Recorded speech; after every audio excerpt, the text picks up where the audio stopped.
वो eye ball कल जो खाने की वजह से बच्ची का इंतकाल हुआ, तो ये एक तो फेविकॉल के जैसा है, मतलब गम के जैसा है, ये जाके हल्लक में फंसने की वजह से।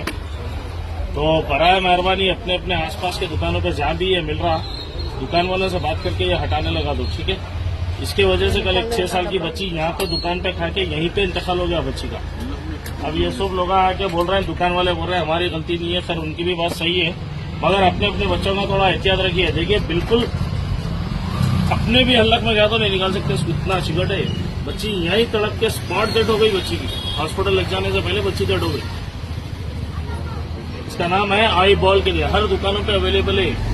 कौन कहां से क्या ला के देते रहे नहीं मालूम है। दुकान वाले जो बोले बच्चों को खिला दे रहे, घर वालों को ख्याल नहीं, बच्चों को ख्याल है, खा ले रहे। मेड इन चाइना है, वो कहाँ से बन के आया क्या है कोई जिम्मेदार नहीं है इसका, खत्म। हम लोग बेगम बाजार से लाते भाई, बेगम बाजार